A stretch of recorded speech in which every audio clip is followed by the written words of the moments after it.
I'll be the first to admit that I am a creature of habit, increasingly so as I've gotten older.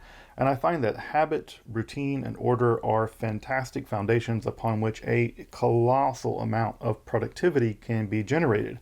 I sit down to write these episodes every week at the same time, at the same desk, at the same way, and with some degree of consistency, I'm able to basically write a 4,000 word essay, which becomes the script of these episodes, each and every week, often on very obscure and very technical topics.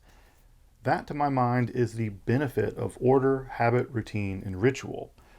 But genuine creativity often needs more to really explode onto the scene. Disorder, chaos, destruction, and confused awe are often the breeding grounds for the radically novel, the creative rupture, the true event.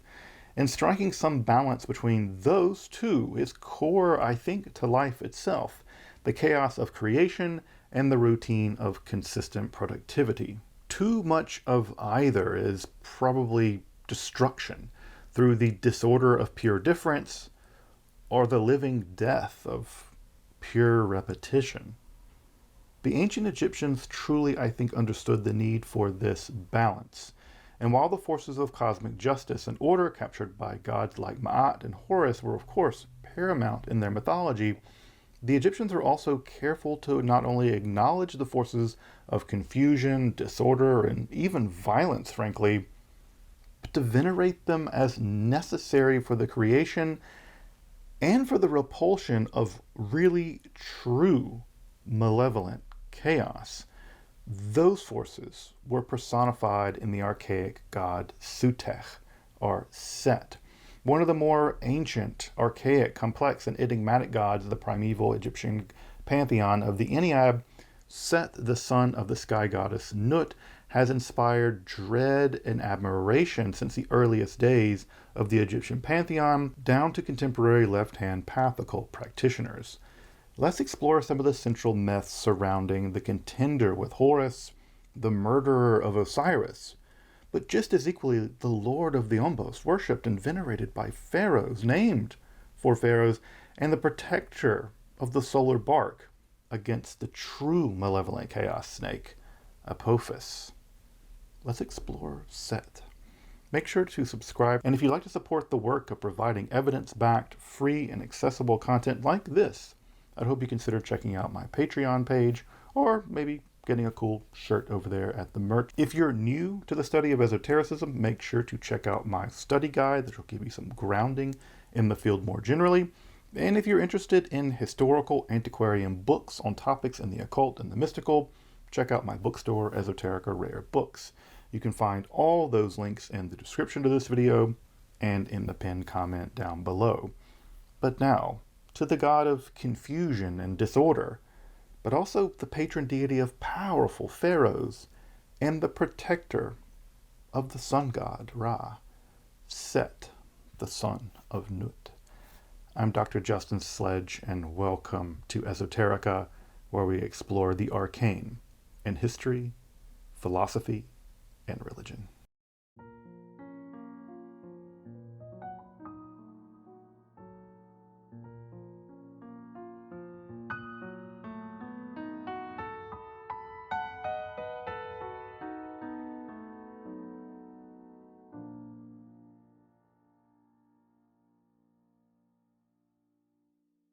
Well, to start off with what we don't know, the original meaning and pronunciation of Set's name is more or less lost. Sutech is perhaps a good go at it, maybe how it would have sounded in Middle Egyptian, though it's preserved as late as in Coptic as Set or Sate, depending on how you pronounce that Ada.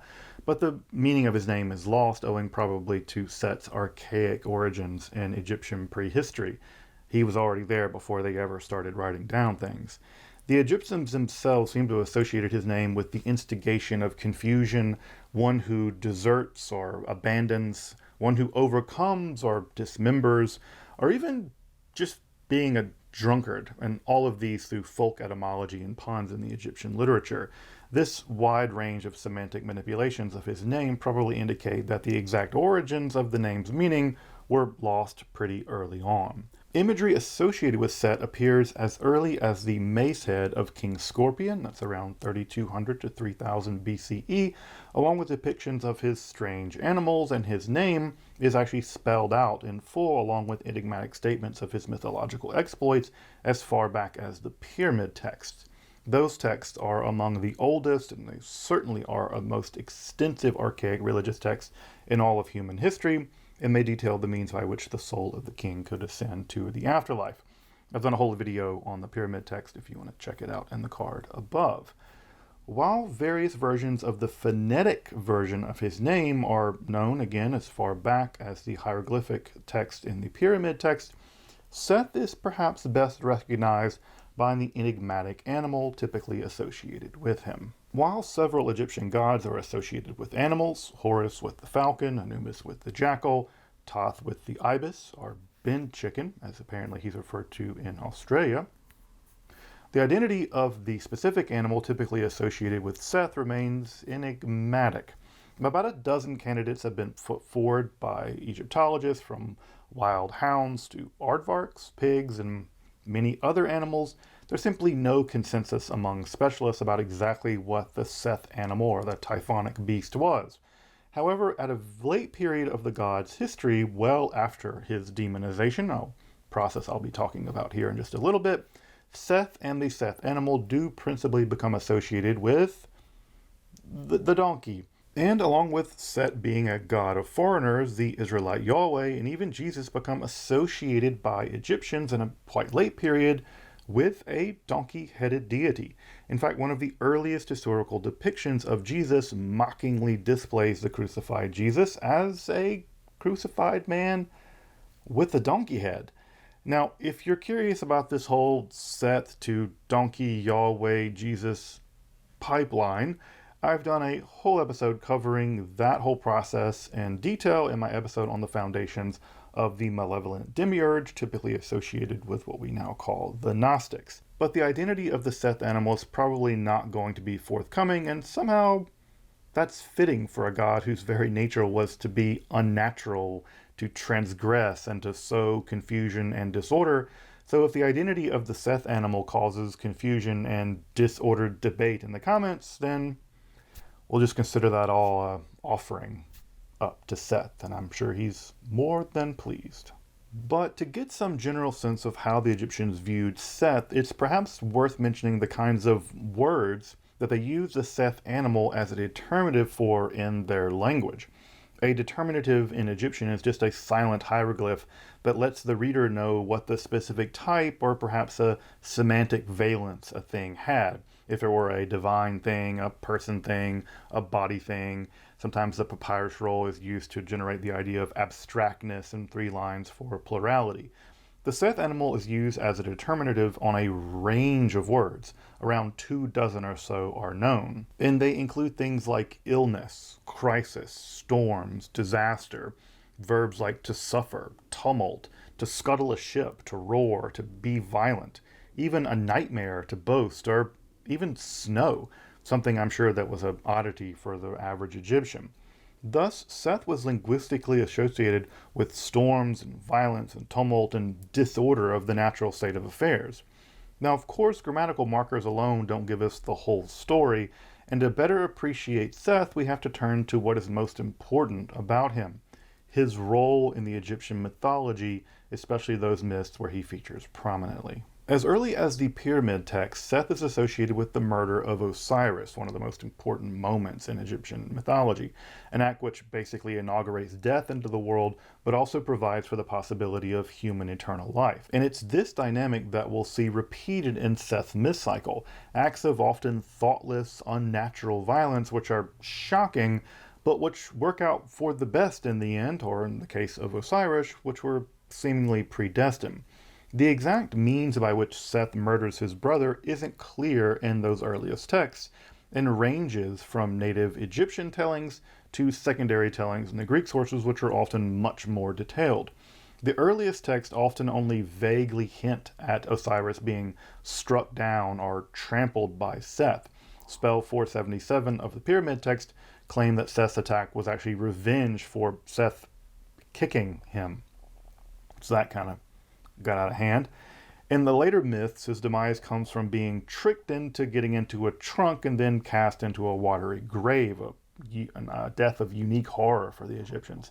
Or in some cases, he's attacked by Seth in the form of a dangerous animal on the night of the great storms in some lowly or remote place. He's sort of waylaid by Seth. Later tales have Osiris being infamously hacked into pieces only to be reconstituted by the magical powers of Anubis and Thoth. For their part, the Egyptians seemed like they were reluctant to discuss the horrible details of his primeval murder, perhaps out of respect for the great king of the dead, and the most detailed versions of the murder come from much later writings in the form of Greeks like Plutarch. Regardless of how the dreadful deed was done, Seth brings death into the world through the first murder. However, Osiris will not only last, but he'll laugh twice. He would become king of the underworld, but while dead, Osiris's sexual potency would be sustained after death, with his semen being used to impregnate his wife, Isis, who would give birth to Horus, the great contender with Seth. The mythological cycle in which Seth and Horus contend is one of the best preserved in the Egyptian records. In these myths, Seth and Horus, brother and son of Osiris respectively, contend for the position of rulership of the world through physical, sexual, and legal combat. Again, the king of the worldship has been evacuated with the murder of Osiris. During this trial by combat, Seth and Horus race boats, and they fight in the form of other animals. They argue their case before the divine tribunal, with Thoth typically acting as moderator. This 80 years or so of violence, which goes on primarily so long because the lord of the council kind of is sympathetic to Seth, frankly.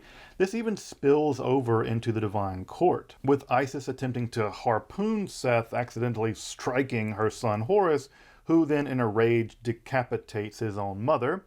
But not to worry, because Thoth is there to save the day, and he gives her a cow head, so that fixed that. Thanks, Thoth. However, the centerpiece of the story is also the most shocking element. Seth either seduces or just outright sexually assaults his nephew, again pointing to Seth's unnatural sexual desires and potency, a sexual potency which, unlike Osiris, by the way, isn't even fecund in life. But again, joke's on Seth.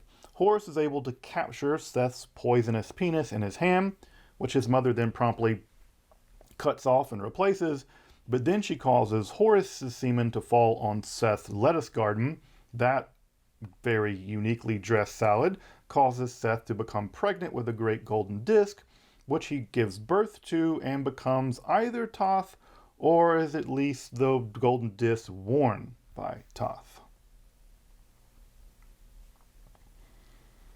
So, semen combat aside, Horus does eventually triumph over Seth, but of course not without injury to both. Seth is either castrated or his semen is rendered infertile or somehow poisonous.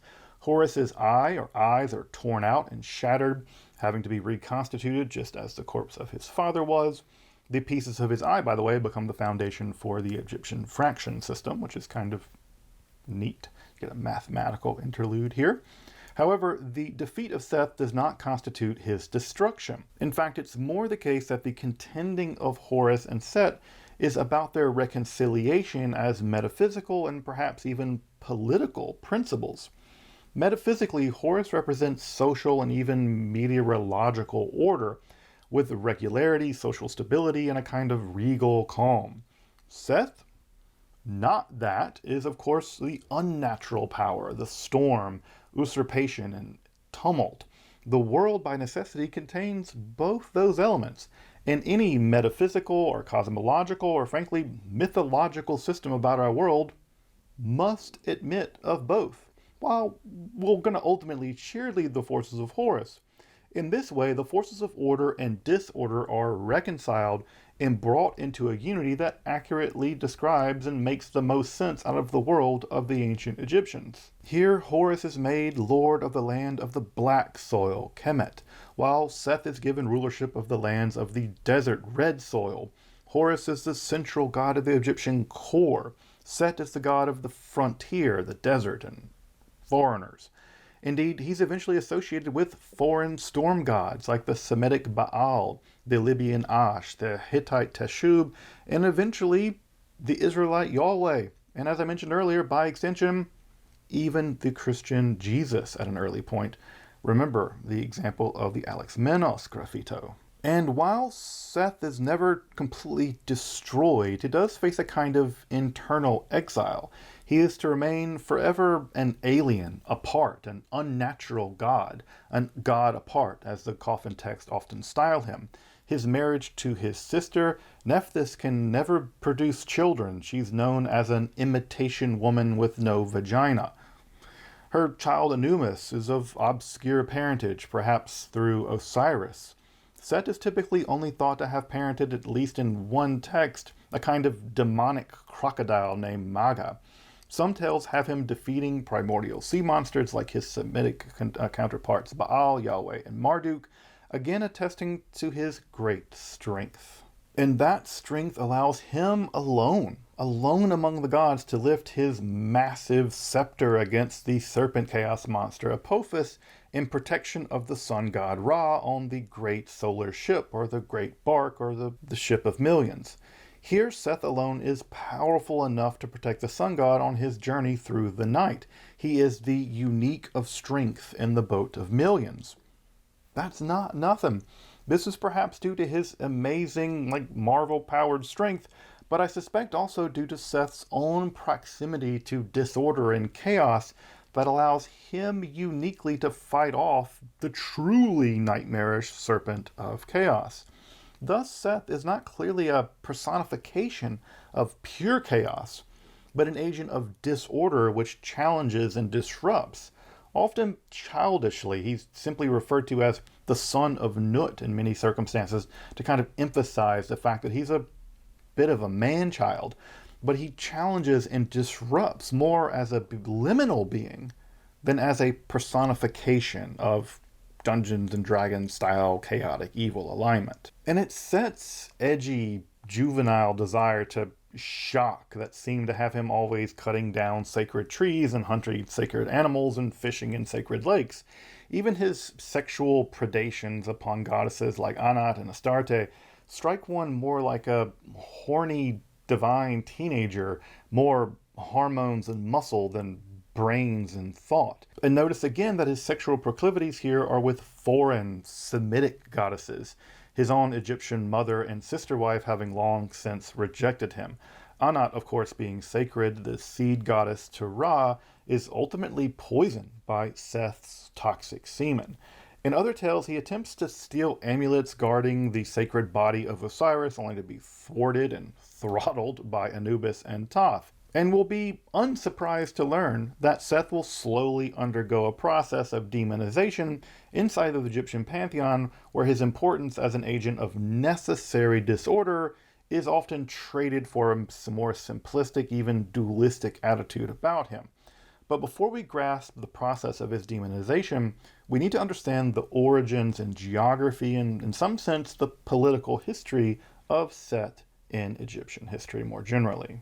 As I mentioned earlier, Seth's veneration appears very early on in Egyptian history. His cult center seems to have been at Ombos, around 20 kilometers north of Luxor, famed by the Naqada culture, which seems to actually show imagery, proto-Seth imagery, on some of the artifacts recovered there.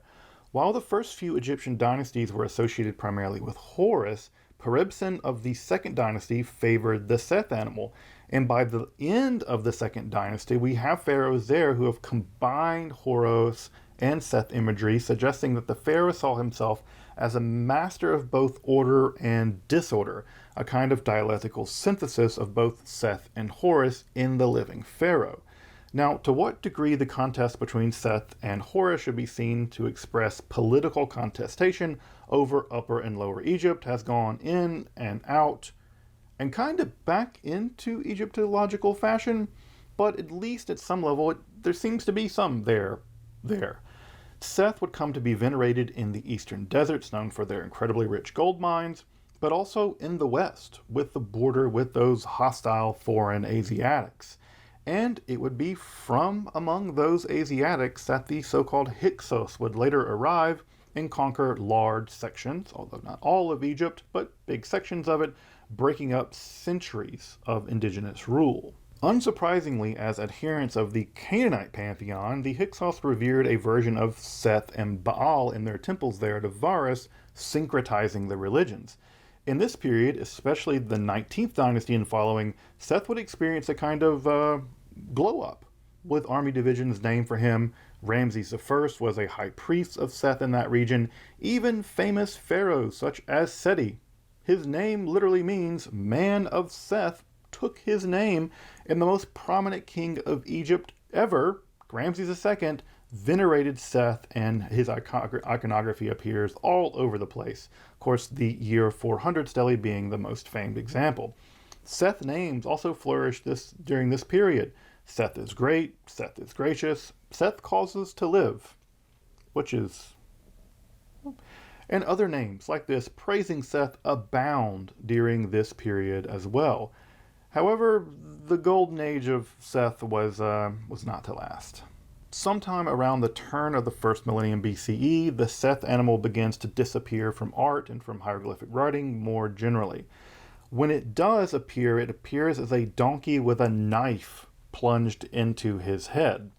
Seth is now beginning to undergo the slow process of demonization. He's becoming an enemy of the gods.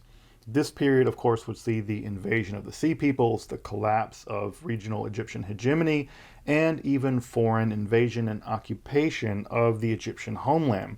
A god of foreigners is fine as long as the foreigners are like way over there. But now waves and waves of foreigners were extracting tribute and ruling over one of the greatest of all ancient empires, and the god of the foreigners would now be made to pay the theological price for that. Seth, now representative of all things foreign, was made the enemy of the gods, the enemy of the Egyptian people, and the object of horror and scorn.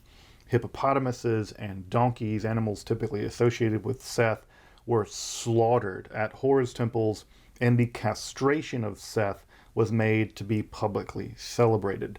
Seth no longer appreciated as a protector of Ra and a kind of, divine rascal, divine rude boy, troublemaker. He was now fully demonized and then nearly totally associated with evil, plague, confusion, and most of all, those horrible, barbarian outsiders. By the arrival and conquest of the Greek Ptolemies, he was assimilated with Typhon, the serpentine anti-god that attempted to overthrow Zeus, and was cast into deepest Tartarus, thus linking him with the worst of the anti-gods for the Greeks. However, the power of Seth would not be forgotten among the Egyptians. In the western oases, he would be venerated until the end of the Egyptian religion, sometime in the 4th or 5th century, though then still depicted as a falcon-headed god, the Seth animal probably all by taboo at this point. Further, Seth also appears prominently in the Greek Magical Papyri, a collection of various magical textbooks from the first few centuries of the Common Era. Various kinds of spells, often inducing harm, but sometimes invoking him or causing dreams to happen, call upon Seth Typhon, and some of these, such as PGM 116, appear to even invoke him. Others, such as PGM 12, 449 through 52, even depict him. We get a depiction of him with his name peppered through many of the otherwise enigmatic invocations of the PGM. Finally, Seth has reappeared in the contemporary period in various forms of the development of left-hand path spiritualities, and so, in a sense, Seth is one of the earliest attested gods of the ancient culture of Egypt there at Naqada. He had centuries of triumph in the 13th century BCE, or the 19th dynasty, was variously assimilated to foreign gods, including being indirectly one of our earliest depictions of the crucified Jesus. the foundation of the demonization of Yahweh in the Gnostic tradition, he underwent demonization himself after Egypt's invasion, specifically by the Persians, but survived on in the places that I think best represent him, at the very edges of the ancient Egyptian world, in the pages of magical volumes including Sowing Disorder, and now, millennia later, in contemporary occult spiritualities, at the very limits of what is acceptable, I suppose, as spirituality. In that way, I think it's Seth that's had the last laugh. From the very beginning to the very now, it's Seth in some ways. Without doubt, the most exhaustive study of Seth is Hermante Velta's Seth, God of Confusion, though it's published by Brill, so we'll need to devise an elaborate plot to rob a casino to afford it. I wonder if I still know my explosives guy. Even then, if we pull it all off, I bet we won't have enough money.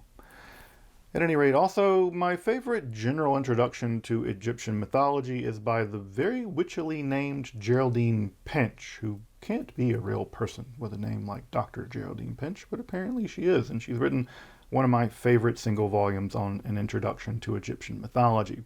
The 3-volume collection of Egyptian literature by Miriam Lichtheim is also extremely well worth picking up. For whatever reason, we just think of them as like building pyramids and pylons and not writing tons of literature. The Egyptians wrote books of wisdom. They wrote mathematical treatises and medical treatises. They wrote literature. They wrote like novels. They love shipwreck stories for some reason. It's really worth taking a look and reading Egyptian literature. It's really well worth doing it if you've never given yourself the opportunity to enjoy Egyptian literature. But until soon, I'm Dr. Justin Sledge, and thank you for watching Esoterica, where we explore the arcane in history, philosophy, and religion.